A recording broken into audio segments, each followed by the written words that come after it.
সালাতু ওয়াস সালাম আল্লাহ রাসূলের সঙ্গে যখন এসে প্রথম কথা বলেন, আপনি পড়ুন। নবী বলছিলেন কি, আমি পড়তে জানি না। জিবরিল আমিন নবীকে ধরলেন, কুলাকুলি করলেন, বুকের সঙ্গে বুক মিলে চাপ দিলেন। পাও মিলেছিল, হাত মিলেছিল না বুক মিলেছিল? জিব্রাইল ওখান থেকে আসলো, মুআনাকা, বুকে বুক মিলানো।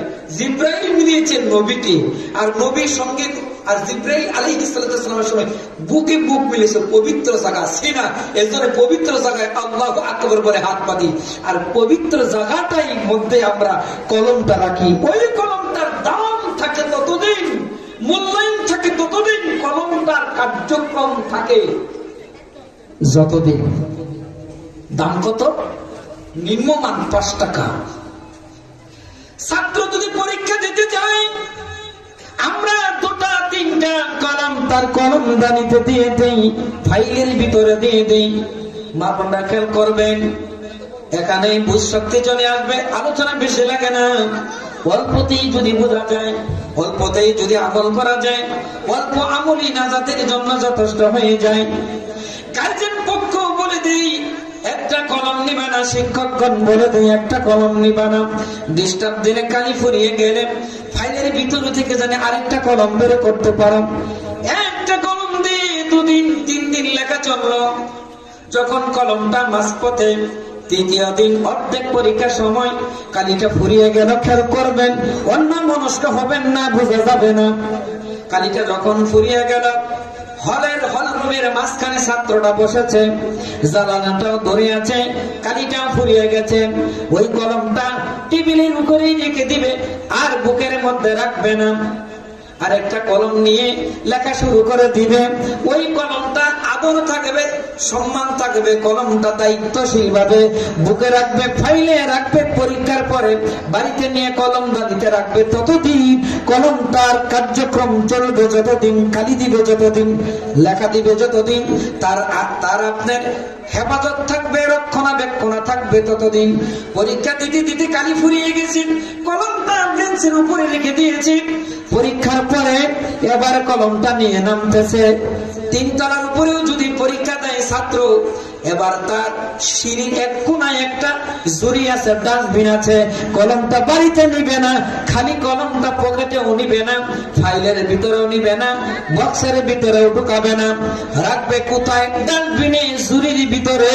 কারণ কলমটা দিয়ে আর লেখা চলে না, কলমটা কাজ দেয় না, দাগ দেয় না, আগ ছাড়ে না, লেখা দেখি কাজ করা যায় না। ওর উদ্দেশ্য হলো লেখা দেওয়া, লেখা দেয় না বিদায়।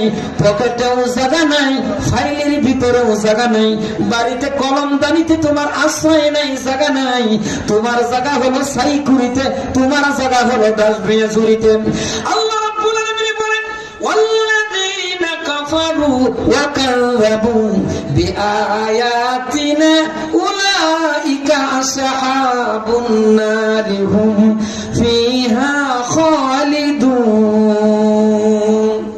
নিশ্চয়ই তারা ওয়াল্লাযীনা কাফারু ওয়া কাযযাবু, যারা আল্লাহ রাব্বুল আলামিনের আয়াতকে অস্বীকার করে, অমান্য করে, তারে মানে না, আল্লাহর ইবাদত করে না, বন্দেগী করে না, কোরআন হাদিস মানে না।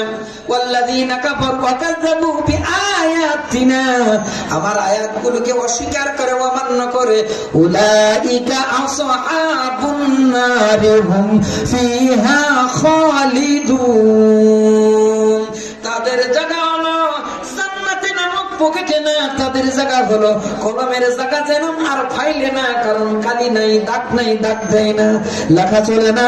ওর জায়গা যেরকম ডাস্টবিনে, সাইকুরিতে, ঝুড়িতে, মলের স্তূপে, মলমূত্র জায়গার স্তূপে, নর্দমাতে, অতএব বান্দার জান্নাতের ঝুড়িতে, জান্নাতের জায়গাতে থাকবে না, জান্নাতের পকেটের মধ্যে তার জায়গা হবে না।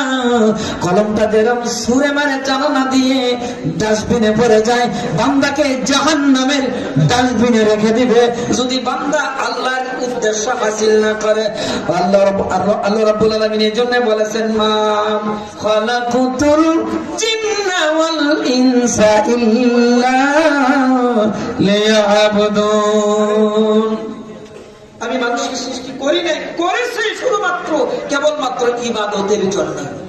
আমাদের উদ্দেশ্য হলো আল্লাহর ইবাদত করা। কলম যদি দাগ না ছাড়ে, ওর জায়গা যেরকম পকেটে না, কলম দানিতে না, জুরিতে না, ফাইলে না, ওর জায়গা হলো ডাস্টবিনে, ওর জায়গা হলো নর্মদা নর্দমায়, ওর জায়গা হলো আপনার সাইকুরিতে। বান্দার জায়গা জান্নাতে না হয়ে জাহান্নামের ডাস্টবিনে।